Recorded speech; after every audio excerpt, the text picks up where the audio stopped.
Tocmai ce am ieșit din casă și mergem la un hike destul de aproape de Cluj, la cheile Turzii, unde Sorana nu mai fost până acum. Și eu doar de câteva ori. E bună vremea și destul de târziu, e după amiaza deja. Mergem la mașină, pentru că din nefericire nu avem loc de parcare. Nu a venit apartamentul cu loc de parcare. Am ajuns la chei. Tocmai ce am parcat mașina acolo în spate și am dat omulețului 10 lei. Aici Sorana care zâmbește. Și asta e nouă. Asta de aici. Astea? Unde da? Scările? Eu așa. Și mergem să vedem cheile. Hai ce ne cu ăștia. Cu aia? Da, cu ăștia. Trebuie să ți-o pereche cu bocanci. Neapărat. Uite, pe aici numai bine cu bocanci. Na, e bine și ca din ea.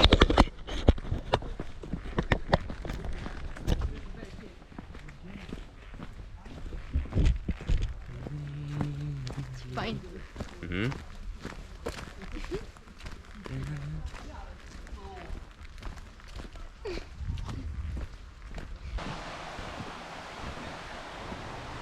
Asta de la ploaie.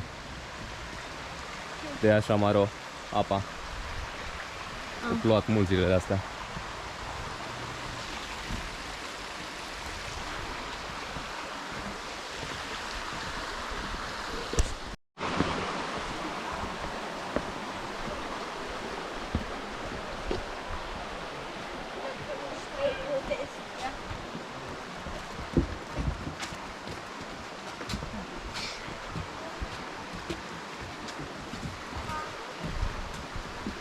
Noi.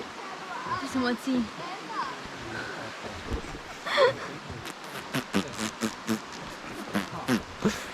Ce că trebuie să o țin, auzi? Ioi. Vai, mai ușurel că...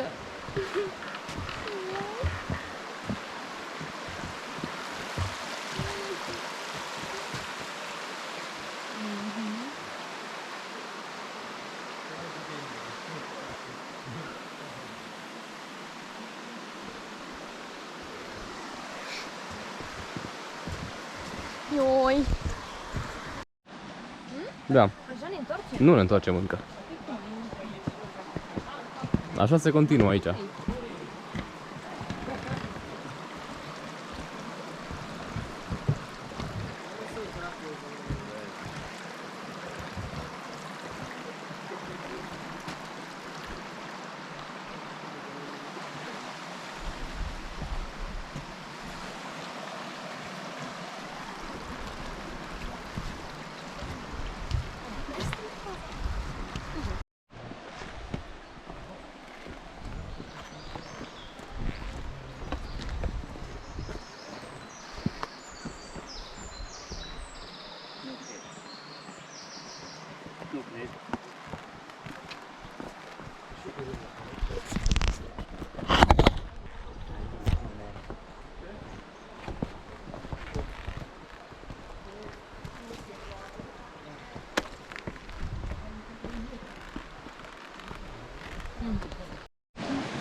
Filma!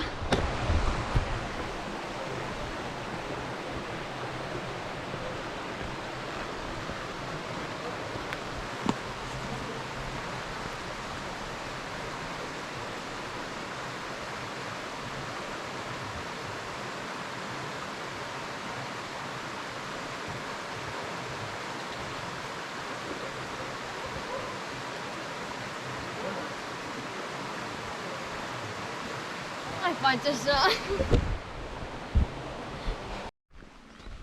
And we managed it to the end. Finally, after years of walking with Sorana, we managed it to come at the end of Keys of Tursi.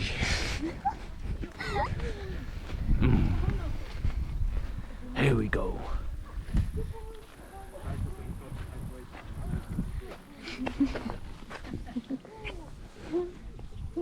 Merită ciocolată. Meriți ciocolată? Meriți un langoș. Vrei? Este un langoș un pic mai în față, cica. Oh, Sebi, langoș! Ce bine că este un langoș aici! Vai, ce bine că este un langoș în natură și putem mânca langoș! Pe orice vârf de munte ar trebui să fie unul care vinde langoș. Exact. Cum îți dai seama că suntem români? Păi vindem langoși mici. La capăt de drum. Să ne întoarcem tot pe aici. Doar dacă nu vrei să ne întoarcem pe acolo, pe sus. Pe acolo, așa, pe sus. Da, sigur. Sau pe acolo, pe sus. Da. Și pe acolo. Pe toate. Facem un double. Toate variante. Facem un double azi. Ce face tanti? Face yoga, tanti.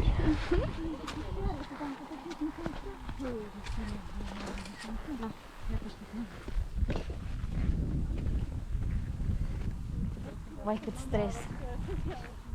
Stres? E un stres bun ăsta. Am mers.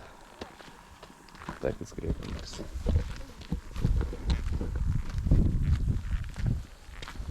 Hai. 2 km jumate.